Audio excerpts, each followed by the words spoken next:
Hey, it's Ryan from the local music show. You're listening to Germantown Community Radio at 92.9 FM and online at gtownradio.com.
You're listening to Germantown Community Radio, 92.9 FM, WGGT LP Philadelphia, and online at gtownradio.com.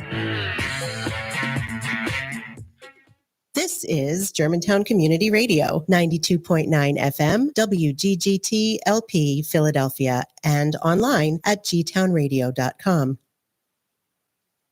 Hello, my name is Meredith Marshall, and I'm a proud member of the Nanticoke Lenni Lenape Tribal Nation of New Jersey. Today we are broadcasting live from Germantown, which was once known as Nittabangkok, a village within Lenapehoking, the ancestral homeland of the Lenni Lenape people. For thousands of years, our ancestors thrived here, living in harmony with the land along the Delaware and the Schuylkill rivers. This land is more than a place. It is a sacred connection woven deeply into who we are as a people. It carries the stories of our ancestors, their resilience, wisdom, and spirit. Let us take a moment to honor the truth of this history. The Lenni Lenape people have faced immense challenges, displacement, erasure, and loss. But through it all, we have endured. We are still here, not as echoes of the past, but as living proof of survival, carrying forward our culture, traditions, and stories. Acknowledging this land means recognizing the fullness of its history, the richness of its presence, and the responsibility we all share for its future. To truly honor Lenapehoking is to support Indigenous sovereignty, celebrating our living cultures and actively working towards healing the injustices of the past and present. This is an invitation for all of us to walk together on a path of reconciliation, to nurture this land and to create a future where Indigenous voices are heard, respected, and celebrated. Wanishi, thank you for listening and for being a part of this journey towards truth and healing. You're listening to Germantown Community Radio, 92.9 FM, WGGT-LP, Philadelphia, and online at gtownradio.com. Peace, peace, peace. What's going on? How y'all doing? Yo, what's up? It's the last show of the year. Yeah, can you turn me up a little bit? Yeah, for sure. Thank you. Yeah, it's the last show of the year. So what are you thinking about? Just reflecting about the year. You know, we got the solstice coming up tomorrow. Lots of renewal, kind of processing. You know, my birthday was a few weeks ago. So, just a lot of reflection. Yeah. My dad's birthday was yesterday. So he's been deceased for 10 years now. So, I always like to sit and think about little fun things about my father and reflect and, hope he's proud of me. So. I'm sure he is. Yes. As a matter of fact, my niece's birthday was yesterday.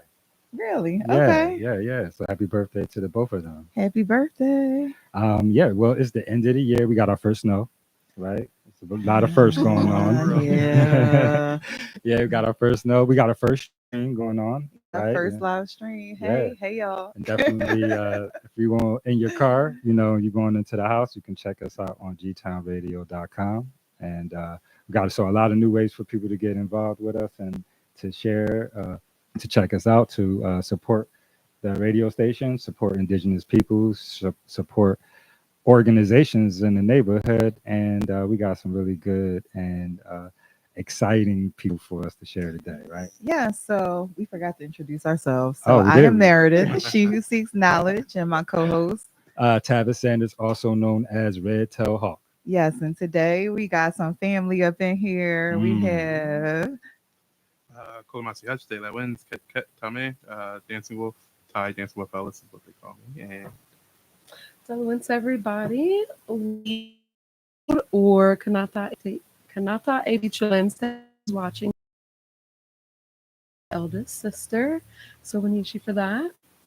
Cool. Thank y'all for coming on. And I know we got y'all for the whole hour, don't we? For the whole hour. Hey, that's what's up. And we got y'all in-house, you know what I mean? And so this is cool. We appreciate y'all coming in and sharing this time with us. And we hope to be able to share some really good information about your organization, about you as individuals, as a family, and how individuals can support your organization. Yes, and Ty is the founder and president and CEO of Lenape-Hogan Reestablishment Project. And Leah is a co-founder, and she is a health professional with the Lenape-Hogan Reestablishment Project. Cool. And that's out of South Jersey, correct? Yeah. So we're gonna learn a lot about that. We're gonna learn about some of the works that they do. They do a lot of work with the youth. This is something that's really important for me. And so I definitely want to make sure that we share that with them. But before we get into all of that, let's talk about the first time that I actually met y'all two, which y'all probably don't even remember because it was like, it was like 3-4 years ago. Oh, wow. And it was at the art museum. It was at the waterworks, and you were doing I'm not sure what you were doing there because I just happened to be there. And so I got some video of y'all there and everything. we danced out front, I think. And then remember, I took a picture with a bunch of people by the waterfront or something like that. Yes. You weren't there with me. I think, were you in that picture? No, I was not in that Okay. picture. No. But I vaguely remember, and I got a bad memory. So Well, so interesting enough, it was down at the art museum, which is something, that the natives here in Philadelphia used to actually go there and have our powwows and have celebrations because that was one of our mounds, one of your mounds, as a matter of fact. And so it's a really important space. So I definitely was excited and happy to see y'all. And so I actually still got the video. And just so y'all don't have it yet, I'm gonna make sure that I send it to you. We'll see whether or not we got to burn it or not. Yeah. No, it's too late now because I got it on my YouTube channel and everything. So it's up there. But definitely we'll share that. And so again, and that's what I really wanted to do first was please share yourselves. I know that you are a family unit, and so please, share that, your children, and just introduce yourselves to the audience. Ladies first. You're the founder and CEO. So That you is can true. go With first. that being said, I would like to address, first and foremost, the most important part of us being Lenapehoking Reestablishment Project. Even though we're founder and co-founder, I think we'd be doing a disservice if we didn't give honor to Gail, because this was all started, though we didn't officially establish until after she had passed. Most of what we do, if not all of what we do, had been something that was set in motion by, and for those who don't know, the Gail Gould, that's our former Chief Mark Gould's late wife and the mother of Leah here. A lot of what we do is to follow in her footsteps and kind of to make her proud. So we find ourselves getting into a lot of stuff that she started, and it comes out of nowhere. We're like, Mom started it, so we got to finish it. And it's put us in a lot of very interesting places, in a good way, most times in a good way. So she's still signing us she's still up from the signing grave. I love it. But with that being said, as far from my perspective, and kind of what this means to me is, so Lenapehoking Reestablishment Project to me is exactly kind of what it says. It's kind of reestablishing our homelands, one project at a time, whether it's small, whether it's big, whether it's a traveling art museum, which I've got going on now, or I'm trying to start, or just doing performances up and down New Jersey. We're kind of branching out a little bit. Usually we're kind of in our own little space, but we find ourselves this last year kind of reaching out into the Ocean County, Monmouth County, and even going up all the way to North Jersey to Essex and whatnot. All of that's Lenapehoking, and we're trying to not just kind of bring awareness to us, but also bridge these gaps that we have between our communities, because it's not just our people. We've got some people here in Pennsylvania. We've got family in Delaware and New York, and even those in Canada and Oklahoma, and we all know how that goes. But still, to me, they're all family, and that's what Lenapehoking Reestablishment means to me. It's reestablishing a home for those that have been displaced to come back to somewhere safely, in a way. That's for me, and we can talk about the kids and art a little later, but that's where it all started for me. How about you, Leah? For me, it definitely stemmed from my mom as well. A lot of people don't realize everything my parents did for the community. My parents are very humble people, and there was so much that they did. And growing up as the chief's daughter, my life looked a lot different. I didn't have that normal childhood everybody else had. I spent a lot of time, at a lot of political events, at, events with just everywhere. I missed out on a lot, but looking back on it, as hard as it was to not have that typical childhood, seeing the things my friends did, I feel like it made me the person that I am today. Right. And it's definitely now molding my children and seeing the passion that they have for not just our culture, but educating the non-Indigenous community and sharing all the knowledge that they have. I think it's really touched my heart to see something that I didn't expect to blow up now blowing up. It started out as this little thing, and we had performances and programs here and there, and now Ty has his book like every week somewhere. Sorry. So there's not a lot of free time, but I definitely wouldn't change it for the world. We get to spend a lot of quality time with our kids. Yes. And seeing them in their element and educating the non-Indigenous community is such a beautiful thing. I love that. And my kids are kind of the other way around. The first two, I gotta like break their arms to get them to do anything. And then my youngest is like gun ho for everything. Now Sarah wants to be everywhere at every time on all days. Yeah. I want to just point out that I feel like your family, your parents, definitely your mother did you a great service by bringing you along. Interesting enough, Meredith's son is here. I'm like, man, he can come, let him sit down. It'd be good for him to hear what's going on, to have the opportunity to be able to say, I was in the radio station with my mom while she was doing her show, right? And so it also, I feel like it build character, right? You have some value. You know what it takes to actually get some things done, and to be able to share that with your community through your work, right? And so I know we're going to talk about the works a little bit, but I know that you and the children are involved in a lot of different youth components in your area. And so can we talk a little bit about your youth, not just your youth, but some of the outreach? Yeah, some of the youth outreach that you have, and particularly because we want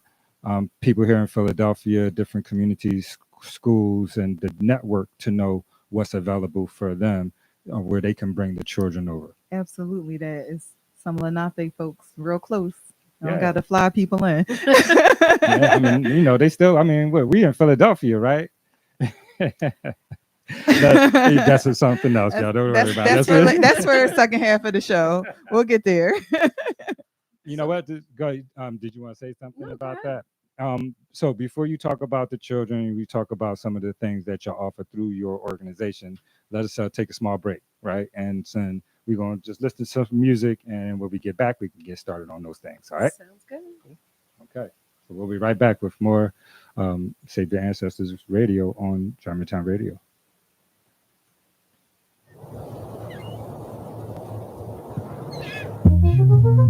This for my people, yeah. Free all my people, yeah. All my people, yeah.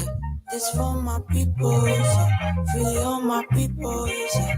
Free all my people.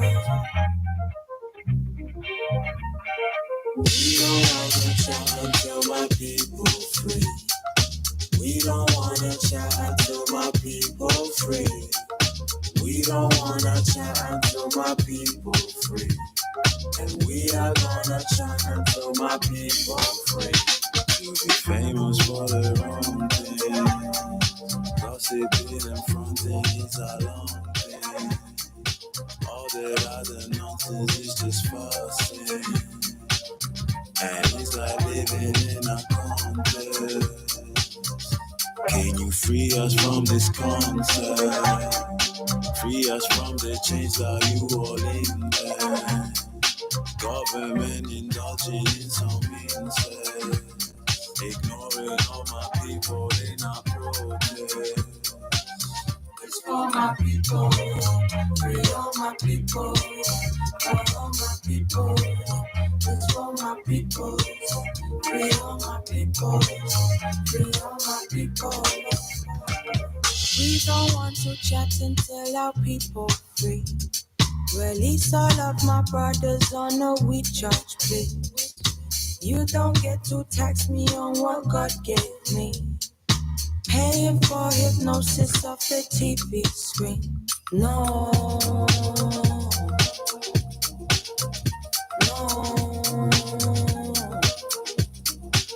So much confusion onto my people.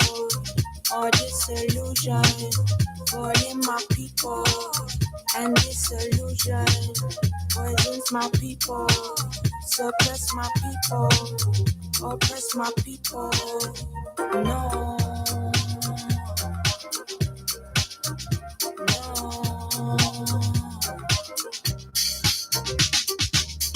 See yourself in me. We all need help. We all need empathy. You're on the shelf, but you just can't be received by yourself. They'll take your soul and leave.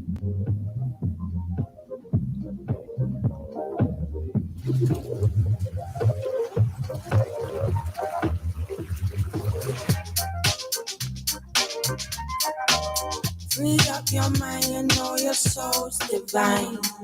They can't take your spirit or they steal our time. Man make constructs created to divide. You can't hold us down with systems you can try. But no.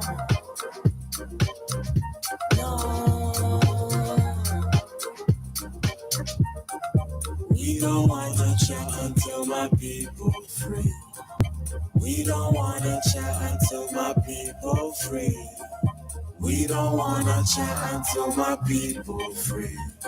And we are gonna chat until my people free.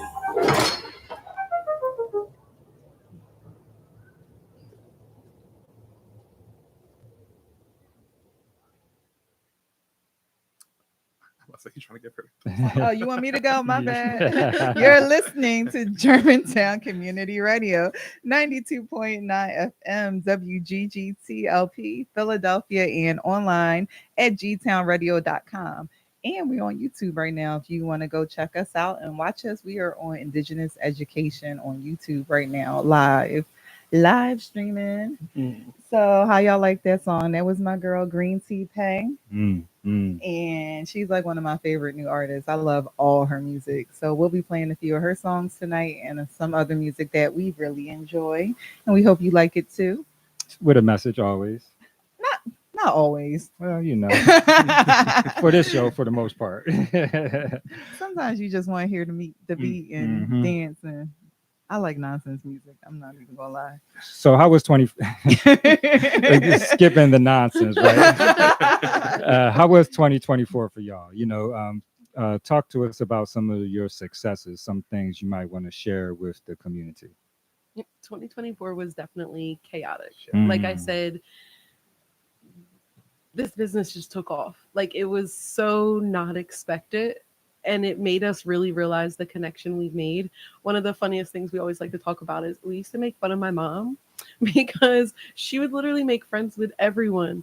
We'd be at a football game and she's just talking to some random stranger. Like there was no stranger danger there. And now I'm like, oh my gosh, babe, we are my mom. Like we are literally Gail 2.0. Now we used to really just be in the car waiting for her. Be like, there she goes doing that thing. Where's mom doing that thing she does?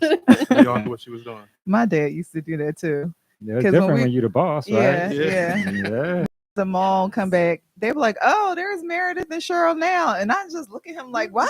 Why do they know our names? Like, what are you doing? Who are these people? But that has literally became our life. And, you know, I know it started out as a joke, but I absolutely love it. We've made so many amazing connections throughout this past year, building relationships with different communities, not just really about education, but bringing resources to the community.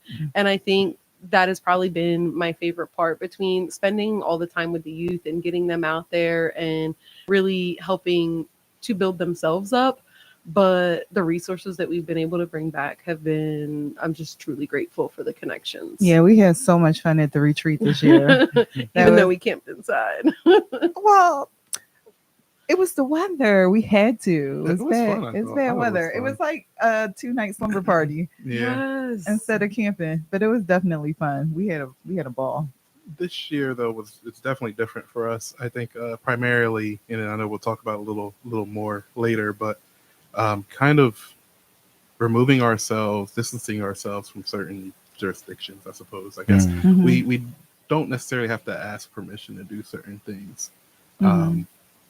You know, we just kind of, we go with it. We go where our gut tells us to go. We kind of just go based off of feelings. We go based off of relationships. You know, we don't have to say, hey, you know, there's this program request. We want to do this. Right.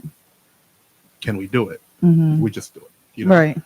And, you know, a lot of times, especially when it comes to like our tribal community, they're trying to actively, you know, kick up their program coordination committees back up, which we used to do all of that until we stepped away a little bit.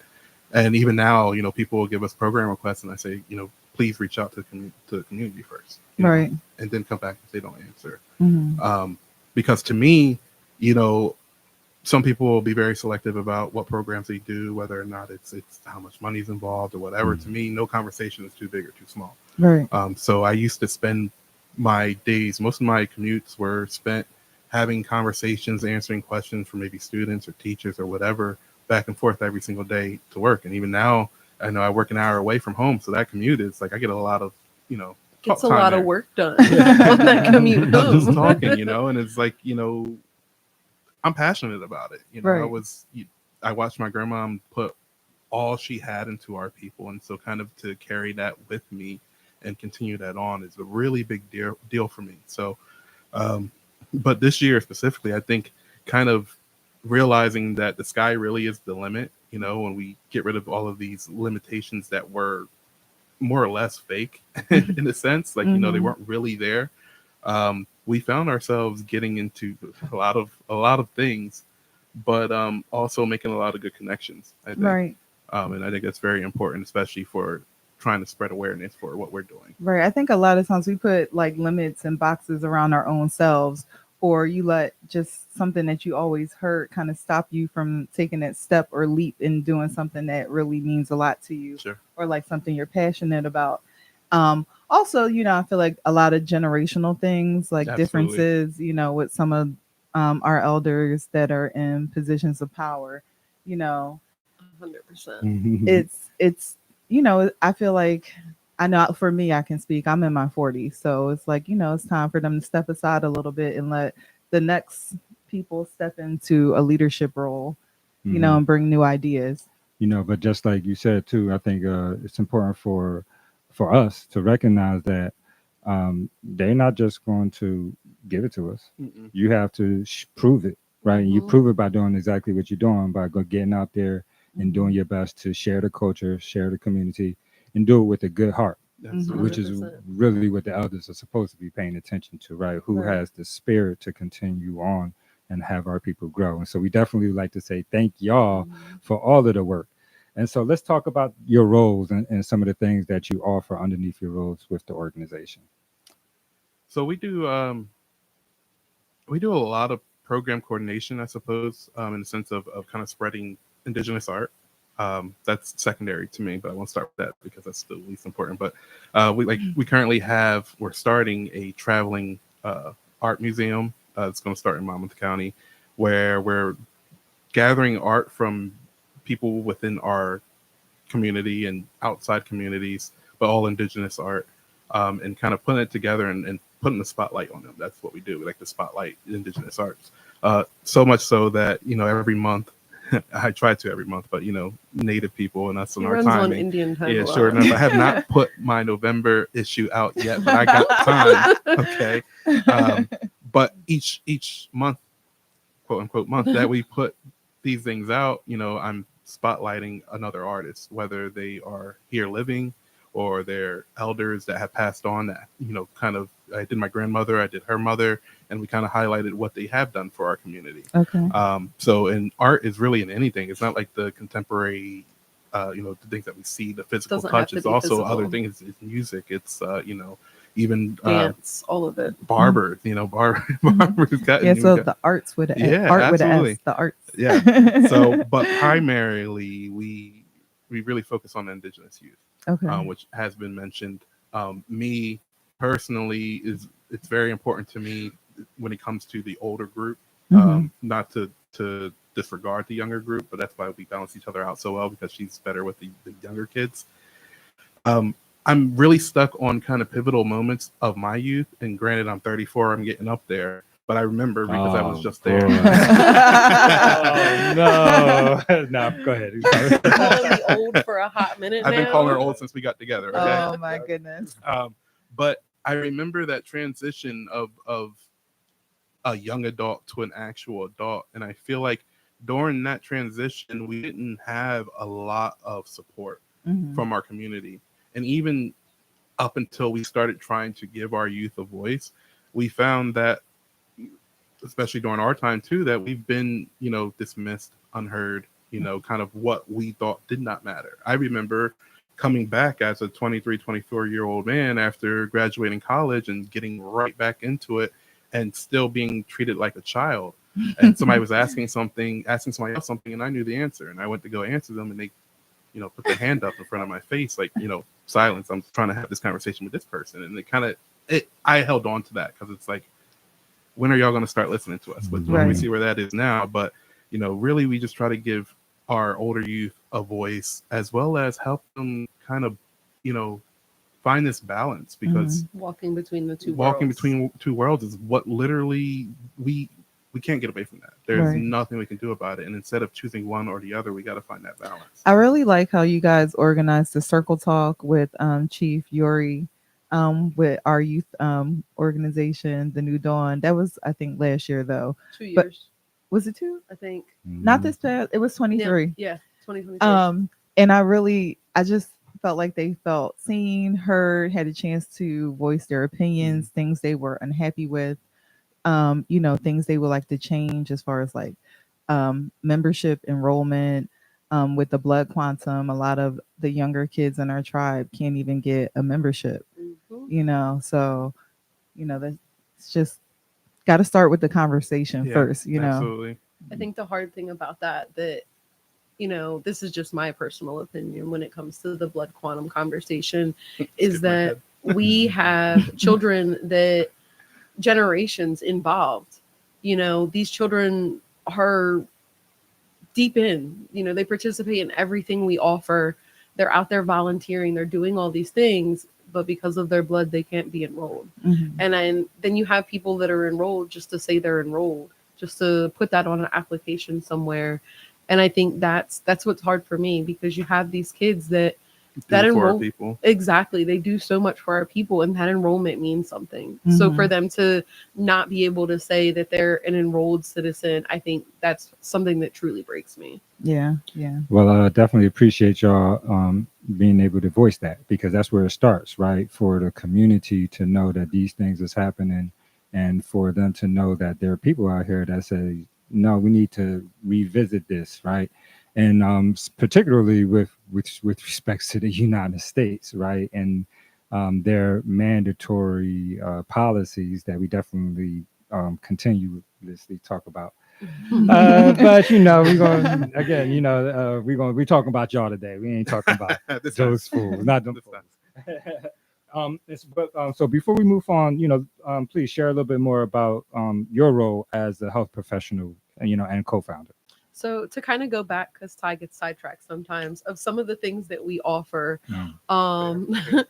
He started with the traveling museum and then just spiraled somewhere else. But we do a lot of performances, and I think that's probably my favorite, because not only is it the time we get to spend with our kids, we round up, we pack up in our mom van, and, we have the drum, we have our little touch me tote with all the different things that people can touch, ask questions about, we dance, we sing.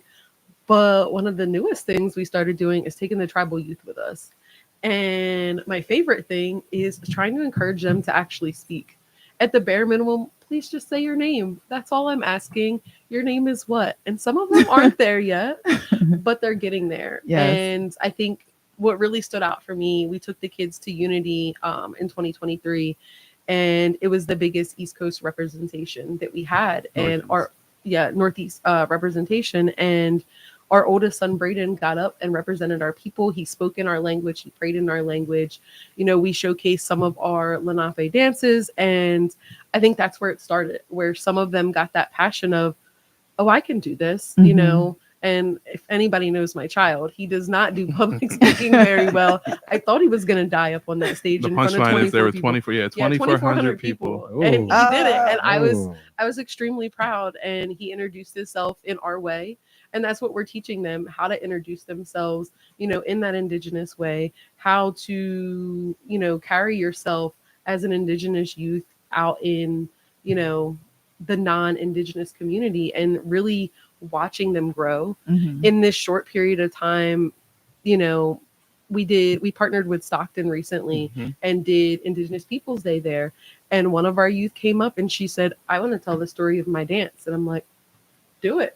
And, at first she was a little nervous, and you could feel that. And I was like, this is your story to tell. Like, you get up here, you tell it. And it was like one of the proudest moments for me, because unlike my children that do a lot of public speaking, that's not her thing. Okay. So for her to say, I want to tell my story, I'm like, do it. She felt that spark, that passion. And that's what I want. Like, we do a lot of lectures, keynote speaking, things like that. But I think doing these performances with the youth is probably my all-time favorite. Yeah. And note, that performance, Indigenous Peoples Day, I mean, that's a whole day off that they could have spent at home, doing nothing, but they decided to go to Stockton and, represent our community. Yeah, the dedication. I love it. Yeah. I love it. Yeah, so it's time for us to take a small break, right? Matter of fact, I think I got a good song for us right now. Oh, wait, so when we come back, we're going to get into the blood quantum a little bit more. Oh, you want to get into that? Yeah, we can get into that a little bit.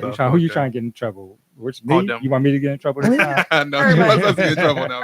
You're not getting in trouble when you tell the Not truth. when you're That's speaking When the we speak truth. facts.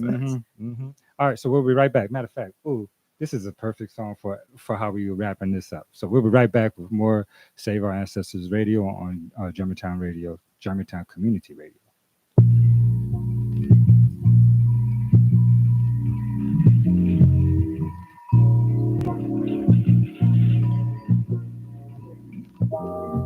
Yeah. This song is dedicated to the legacy of the Revolutionary Gather Party. As we are surrounded by these flawed historical representations of freedom, just remember, you are standing on native land.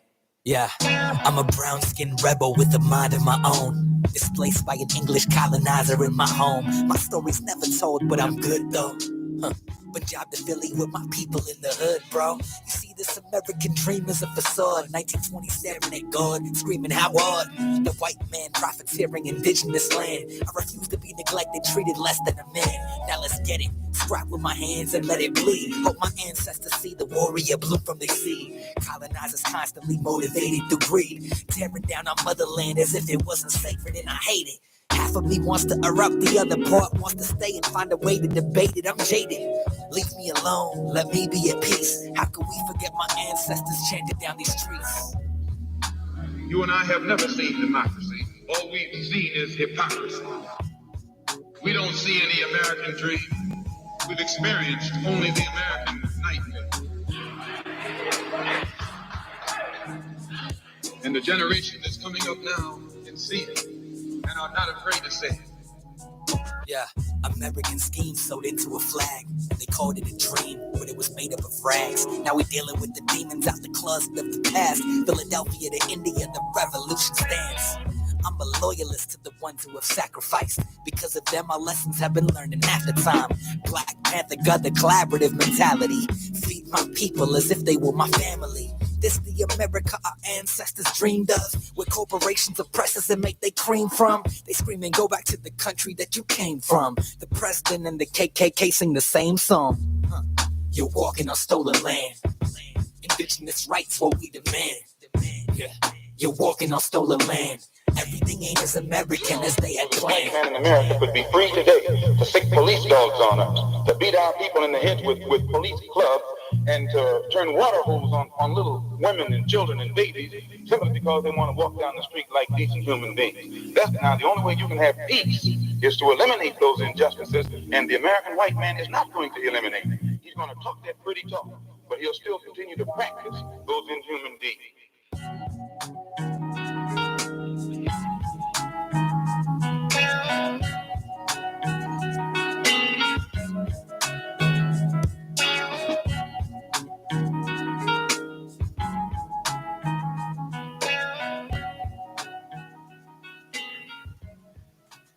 All right, welcome back to Save Our Ancestors Radio. You're listening to Germantown Community Radio, 92.9 FM, WGGTLP, Philadelphia, and online at gtownradio.com.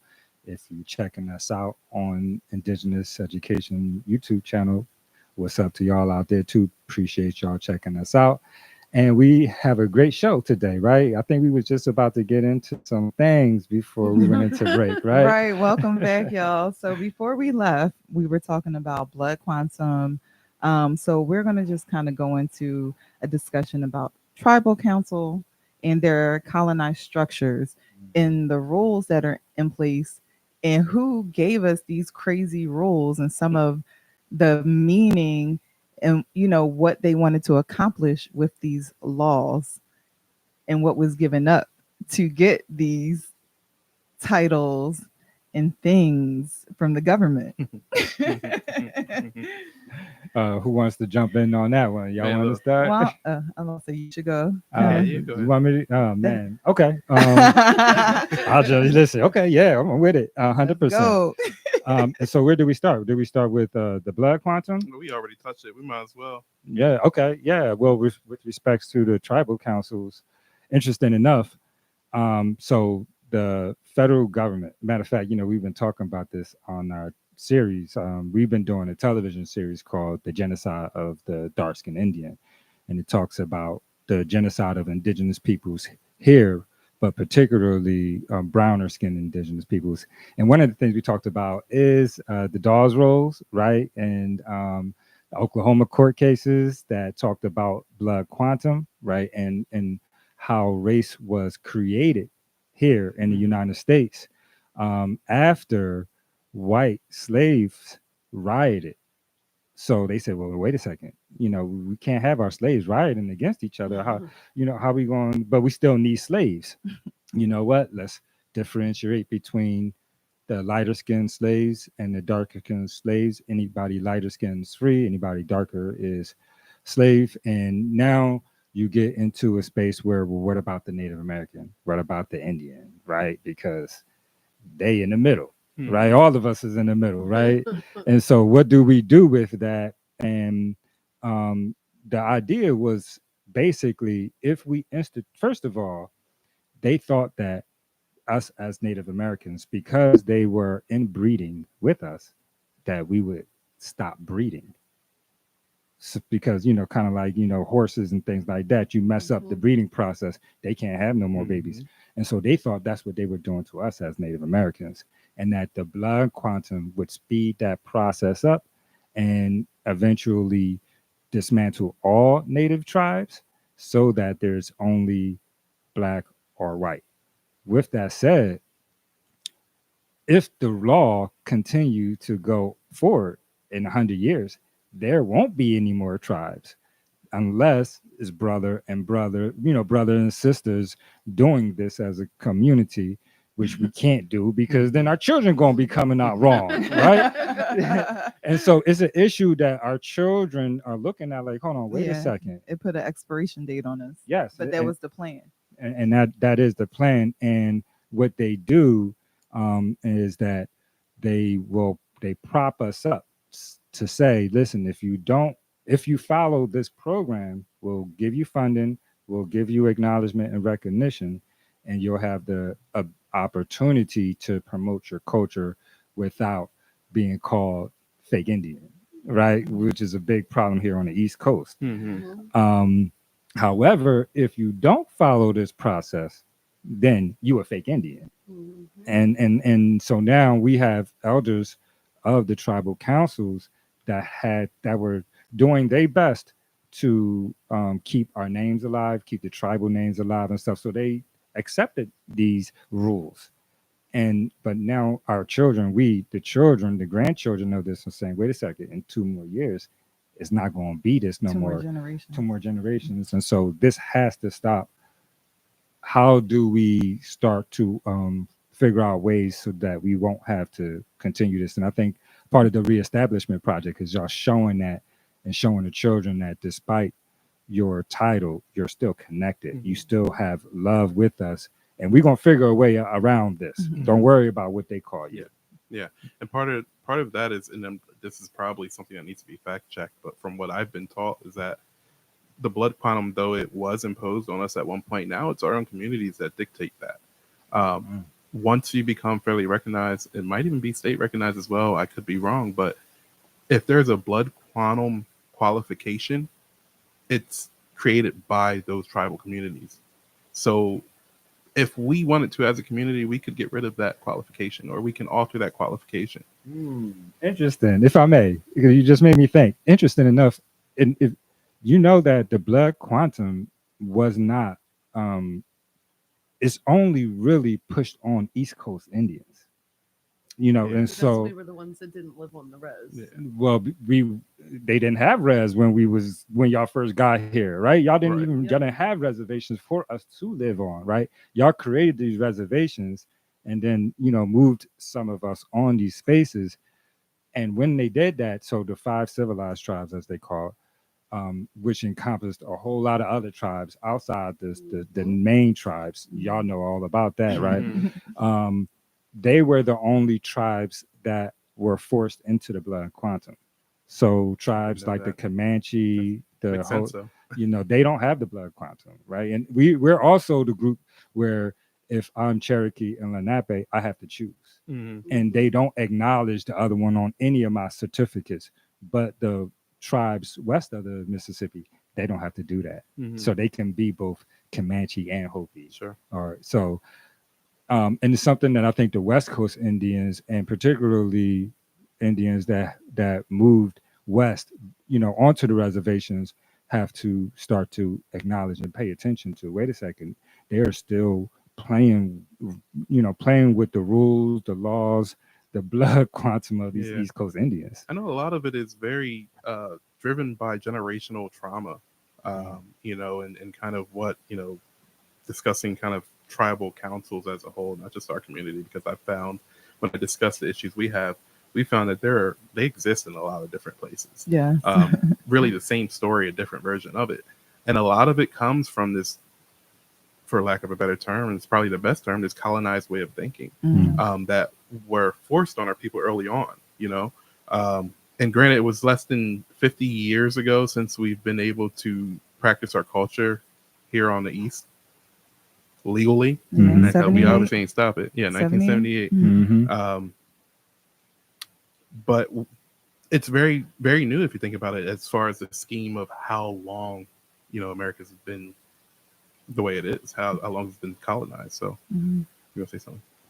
I was just going to say 78 is not 50 years yet. Yeah. Let's talk about somebody that was born around that time. I ain't 50 yet. Almost half a century, I'm telling y'all. But I was just, it made me think. It was this brother that was playing the drums up. There's an abandoned water reservoir here in the park that I've been talking to the city about. It's an old mound that they dug out and turned into a reservoir, and I've been trying to get the city to offer it back to us so that we can use it for our ceremonies and things like that. And I saw a brother that was up there. So the mound is in the woods. You can't see it unless you know it's there, right? It just looked like woods, and he just down there bouncing, drumming. And I thought about it, was like, wow, when my mother was growing up, she couldn't do that. Just you couldn't go to the park and with your drum or with your flute and play. It was literally, man, it's ridiculous. It was illegal. It was literally illegal. Which I think that's also part of why it's so hard for these older generations to let go, because they lived fought, through it. Yeah, and they had to live through that. Whereas I don't want to say we have it easy, because we have our own set of issues that we have to deal with, our own battles that we have to fight. But theirs was all about holding on to something that was almost lost, and now they're held on so tight they just can't let go anymore. Yeah, but they don't know how to let go. You can't take it with you though. You have to share that. Yeah. And also, some of those ways that they were doing because they were hidden, it's time to shed that and be more vocal and be more present and be proud of who we are. So some of that hiding, I feel like, even though you don't have to do it anymore, it's still kind of in your subconscious.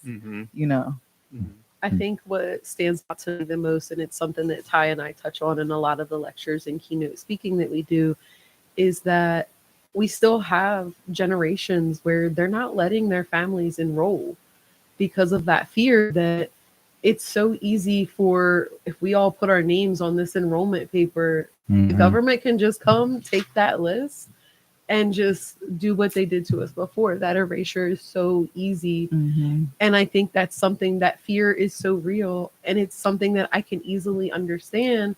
But then I look at, one of the stories my dad tells so often is growing up and being in his grandmom's kitchen, that, children are to be seen but not heard. And that's how he learned a lot about, the history, keeping those traditions, all that thing, the trauma that wasn't discussed.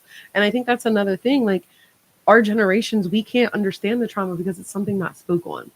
And if you don't speak on it, how are we to understand why this is the way it is and move forward? Exactly. So for him, he talks about how he would watch his grandmom and her sisters sit in the kitchen and sit around a table and laugh, but to talk about this trauma.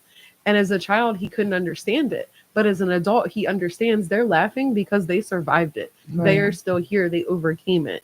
And I think that being in this awkward middle generation where you understand those that came before you, but you want to see change, it's hard to find a way to bridge that gap and to get the elders to want to share some of that knowledge, to share some of that trauma. And, people that experience trauma, a lot of them don't want to talk about it. Mhm. But I feel like in this setting, if you want to move your people forward, it's something that has to be spoken on. Right, so you can heal. Mhm. You know, if you don't discuss it, it's just going to sit there and fester and never, you know, you never get rid of it. And you never move forward if you're just stuck. Right. We also will forget, right? And then wind up having to relearn that lesson. Absolutely. You know, and that's something that the elders need to remember too. Like, you can teach us what not to do, Exactly. right? And granted, it's a whole lot of us out here that are running around acting like fools. It's enough of us out here trying to do something. Yep. And that's what we're trying to do with this radio station, Mhm. right? And this radio show is to offer an opportunity and a platform for individuals such as yourselves to come out here and share these really important words, but also to show the community that it's many of us out here doing things, right? All shapes, all colors, all sizes, and we all are moving forward collectively in a way to support each other, right? And if you're not supporting each other, then they probably not going to be on this platform, y'all. Absolutely. So let us take a break, right? Because we got a few more minutes before we end it. We want to make sure that we offer them opportunity to share their organizations, ways for people to get involved, and ways for people to support y'all, right? So we'll give, we're going to close up in a few minutes, right? And so we'll be right back with more Save Our Ancestors Radio on Germantown Community Radio.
got your back. We got your back. We got solidarity.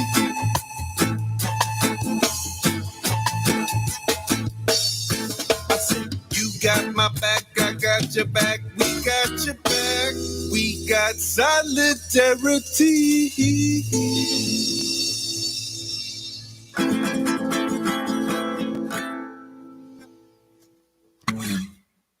You're listening to Germantown Community Radio, 92.9 FM, WGGTLP, Philadelphia, and online. Oh goodness, man, I'm messing this all. up. That's because I'm laughing. Hold on, I got Right you. when I we got were about to talk, the guitar was like. I got you. You're listening to Germantown Community Radio, 92.9 FM, WGGTLP, Philadelphia, and online at gtownradio.com. And we only got a few more minutes, right? And y'all gonna have to definitely come back, right? This was a lot of fun. Definitely not enough time. We're gonna have to figure out a way for the people to get some what do they call that when after the show you do more stuff? Some behind the scenes. Yeah, it's because I think we had some really good conversations. Oh yeah, while the commercial break was on, and that's another reason why I was laughing. But with that said, we need to. We only got like 5 more minutes left, so let's take care of some business. Right. Please share your website, share your email address, and share ways where individuals might be able to support you and your organization. Oh, of course, you're gonna make me do it. Okay, so our website is lrproject.org. You can sign up for our newsletter. Like I said, I put them out monthly, hopefully. If I don't, sometimes I'll do them 2 a month just to make up for the lost article. Our email address is on there, but if you need it, it's lrproject@lrproject. No, I'm lying. It's lrp@lrproject.org. We also each have individual emails within the company. You can find that on the website as well. We're very active on Instagram, Facebook as well, and we kind of show a lot of what we do, with the youth, both private and public events, just to let people know that we are active in what we're doing. So we've been remaining very, very. How can they find you on Instagram, social media? So Instagram is Lenape Hoken Reestablishment. Well, Lenape Hoken _reestablishment. And Facebook, it's the same. It's Lenape Hoken Reestablishment, just without the underscore. But they are linked, so most things you'll see on one, you'll see on the other. Okay, thank you. Any final thoughts you'd like to share with the listeners? I'll let you go first because I got. Go ahead. No, go. I got to think on it. Go ahead. I think, as far as what can be done to help us, obviously money's always a thing. But we find that connections, resources, networking, that's more important than the money. So we're not stunning that, but we do like for people to just follow us and kind of share everything that we're sharing to you guys, because it helps us. You get more eyes, and then people want to help, or they find their way to help us. So even just the share is helpful. Another thing for those who aren't Indigenous people out there is to remember that we're not only Native American people in November.